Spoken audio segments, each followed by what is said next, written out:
Hola, buenas noches. Espero que estén bien a todos los estudiantes de sexto año de LIPEN 147.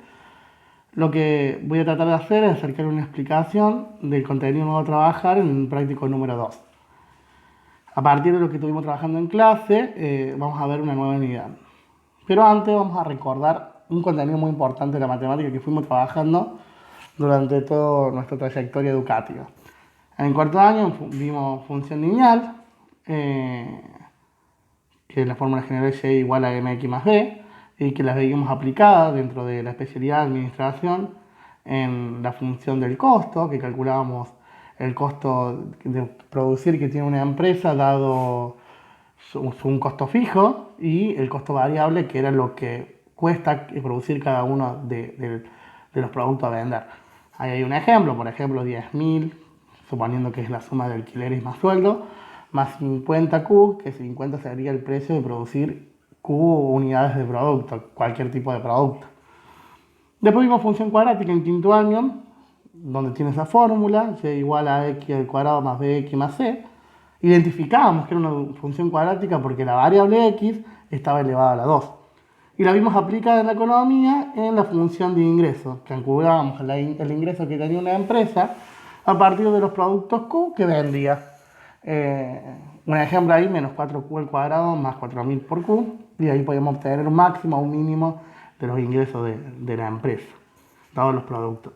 Y luego para fin de año de quinto año vimos funciones polinómicas. Acá la variable x estaba elevado a un número más alto que el 2. Está elevado a la 3, 4 en este caso, está elevado a la 5, grado 5 como hemos trabajado. Este año empezamos a trabajar lo que es el cálculo de interés compuesto, o más conocido como plazo fijo. A partir de un dinero inicial que colocábamos, obteníamos qué dinero íbamos a obtener en nuestra cuenta después de dejarlo durante un determinado tiempo y dado un interés que la empresa o el banco nos ofrecía. En el ejemplo que trabajábamos en el trabajo anterior, vimos que una persona, que en este caso era Jorge, había depositado 320.000 pesos en un banco que le daba 23% de interés y quería saber cuánto iba a ir ganando por mes. Lo calcularon, fueron obteniendo lo que ganó en un año, lo que ganó en 2 años, en 3 años. En el último punto había que buscar cuánto tiempo había que trabajar, dejar la plata en el banco para obtener 740.000 pesos aproximadamente.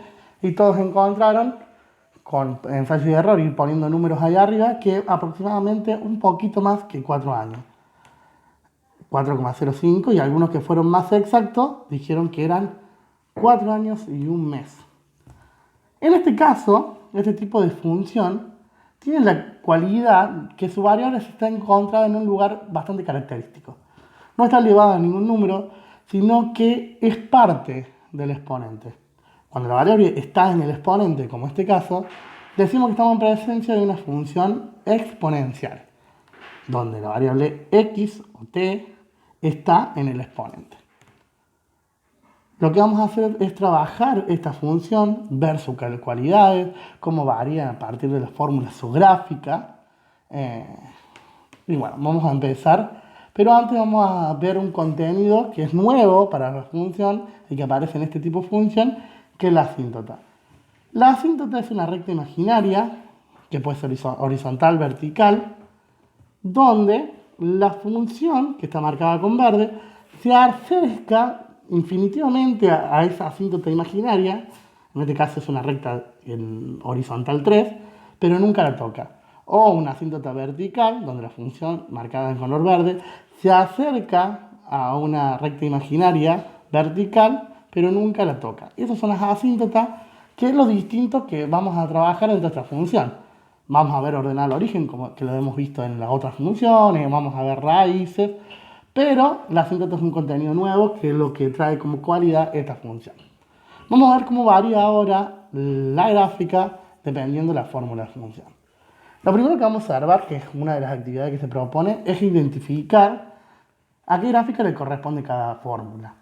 Y podemos observar que tienen diferentes cualidades, pero que es muy marcada el gráfico C, que está por debajo en el menos 3. Y podemos observar que dentro de los 3 ejemplos, el ejemplo del medio tiene un menos 3. Entonces vamos a decir, por eso está marcada en color, que el término B, el término que está solo, aparte, de la fórmula general de la función exponencial, que es k por a a la x más b, donde k es una constante, a es la base de la potencia y b es un número término independiente.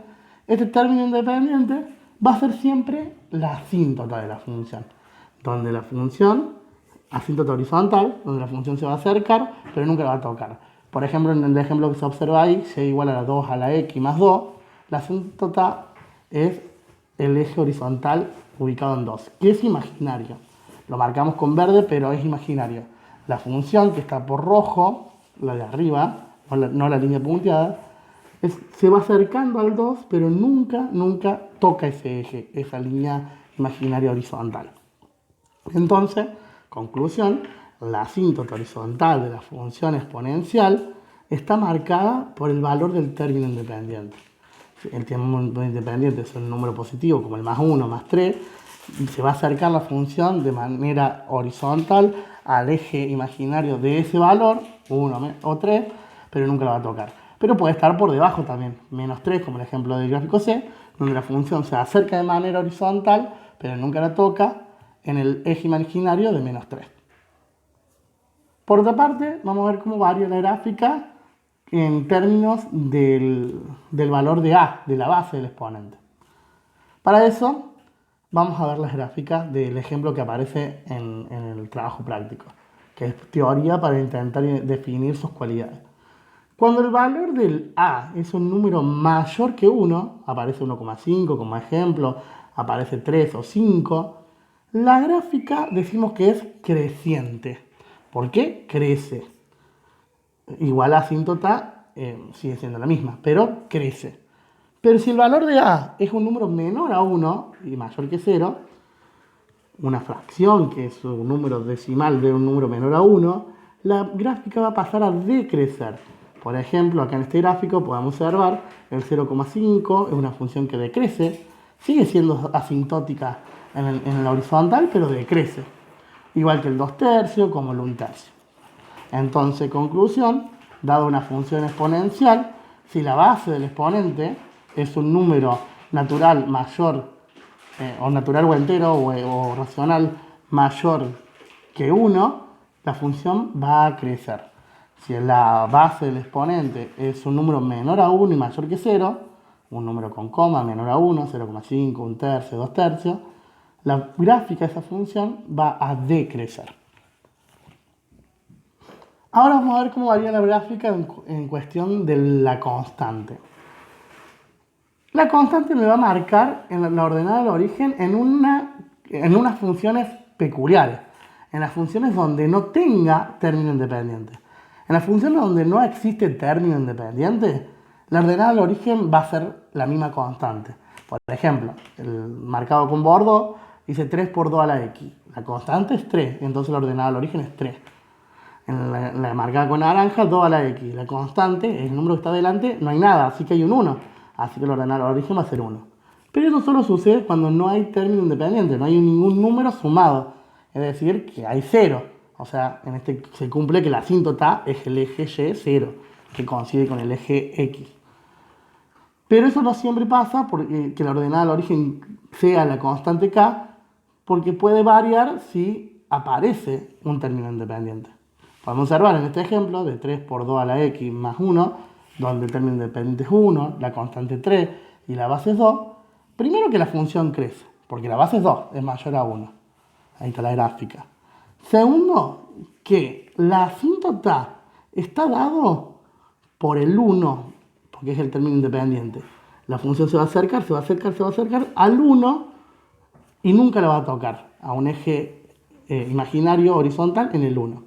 Pero la ordenada del origen no es el 3, no es la constante. Para eso tenemos que reemplazar por 0 a la función y vemos cuál es la ordenada del origen. Entonces le reemplazamos la x por 0 y me queda 3 por 2 elevado a la 0 más 1. 2 a la 0 es 1, 3 por 1 es 3, más 1, 4. Entonces es mejor a la hora de calcular la ordenada del origen reemplazar la x por 0 para obtener el valor donde corta el eje con y. Bueno, espero que mi explicación les haya ayudado para poder completar la actividad, en la cual lo único que les pide es ver las características de la función y aparece un problema que se modeliza con la función exponencial de manera práctica. Espero que le haya servido y bueno, nos vemos en una nueva.